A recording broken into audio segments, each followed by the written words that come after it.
What's up, guys? I'm here to talk about Gael Monfils. Just played a great match against Fritz. I saw Monfils winning that match. I wish I would have made a video on that, but I want to talk about the next one of Monfils versus Shelton. I'm going to give the edge again to Monfils. See him winning, not in straight sets, but 4 to 5 sets. And, you know, he's been doing some amazing stuff. And it's fun to watch him because he is more of a strategist in his game, counterpuncher by nature, but now that he's older, he's doing some more things offensively as well. You know, one of the big things is his serve. I mean, he had more aces in Perry-Card in the first round, and then against Fritz, he had more aces in Taylor Fritz. So he's a taller guy, but he really has added some offense into his serve. But what I really want to talk about is the strategy.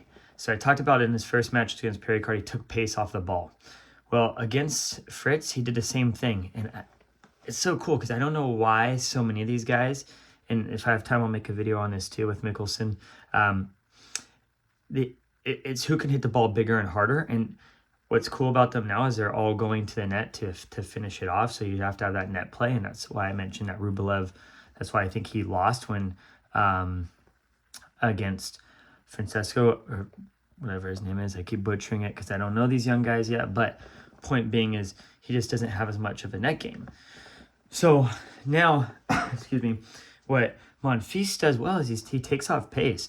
So you watch, he'll hit some deep spin balls, you know, like 60% pace. Then he'll throw in these forehands where he like just sort of guides the ball in where it's landing on the service line. So Fritz is coming up and he's getting there late on the backhand and he doesn't come in. And to a lot of people, they'd be like, well, why isn't Fritz coming in on that?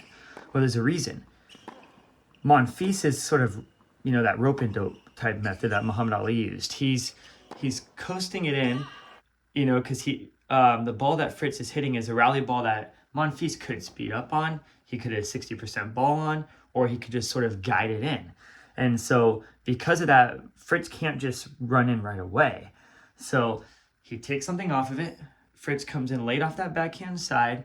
And the reason Fritz doesn't come in is because Monfils is capable of huge firepower. He can crack that ball just by nature. He's not a guy that's going to do that every time. He's you know, strategic. He takes pace. He injects pace at the right time. So that's one thing he did well, and you saw that against the Perry-Card match, is he took off pace at certain times. And then in addition to just taking off pace off his, you know, topspin shot, he added those chips in because we know that Fritz is really good at moving side to side. He still struggles a little bit with that forward back movement. But the reason those chips are so effective, again, and I got to emphasize this a lot because everyone's like, Alcaraz's drop shot is so amazing. Alcaraz does have an amazing drop shot, okay? But if you look at a lot of times on these videos, when Alcaraz hits his drop shot, the ball is about this high above the net, really high above the net, and it lands by the second bounce at the service line, okay? So it's more about the disguise that's doing it, okay?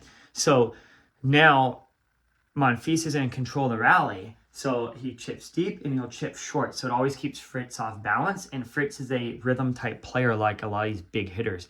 Just like to bang, bang, get in a rhythm side to side. So Monfils did that well throughout. The other thing that he did well was, besides those first two things, so like I said, the first thing was serving. His serve has gotten a lot better. He's worked on that. You can tell that. The change of pace like the first round with top spin, so it's more disguised. Then he's in control of the point or in a neutral position, and that's when he adds those slices in to throw the rhythm of Fritz.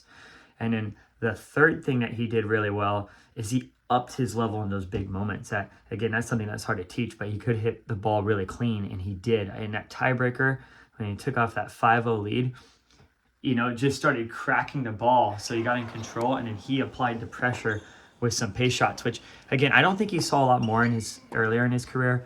I know Simone in his interview talked about how, you know, Tsonga was naturally, if you follow my videos, how he said Tsonga was naturally a big hitter and tried to finish the point in 1 to 2 balls, and Monfils was more of always in juniors and, you know, now more of that counterpuncher style. But he's added that to his game where he'll, you know, when he's calmed down, he's feeling comfortable, he rides, you know, that hot hand. Like in basketball, they call it the hot hand. When he starts hitting a good shot, he starts injecting and putting a lot of pace in the ball and hitting clean. And it was beautiful. And he takes that tiebreaker.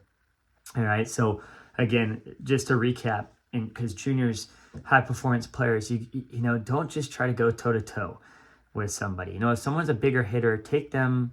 Usually the bigger hitters are bigger guys. Like these younger Americans that are really good up and comers they're 6'4", bigger type body types, not really the sprinter, you know, athletic, quick movement players. So you don't want to go toe to toe of who can get to the net first by banging the ball. You do want to make them move, take their legs, right? Like Djokovic does. Andy Roddick said Djokovic, you know, takes their legs and takes their heart, you know, and you saw that in the last round of Djokovic's match. But, you know, you really don't want to go toe to toe with these guys. So he took off pace off this topspin ball. He chipped it and sliced it when he was in neutral, and then he added pace when he had the hot hand and he was feeling good. And then the fourth thing I think he does really well, and this goes with taking off pace, but I really wanted to point it out. And, you know, here's a clip of this, but he goes, and the ball's slower when, you know, Fritz hits this slower ball. Instead of Monfils just cracking it, you know, he knows it's more of a risky shot to crack it down the line. So what's he do? He waits, lets Fritz make a move, lets the ball drop a little bit, and takes something off of it and puts it down the line, because once it dropped, he could have cracked it cross court. So just great thing by Monfils. And again, I have him winning over Shelton in 4 to 5 sets, but he's going to cause Shelton a lot of issues. He has that firepower, so he might rope-a-dope him, have him bring him into the net, and then hit it really fast and change up the pace. And again, that's why Fritz didn't move forward on him. So great stuff by Monfils. Fun to watch. Hope you guys learned a lot from him. All right. Till next time, guys.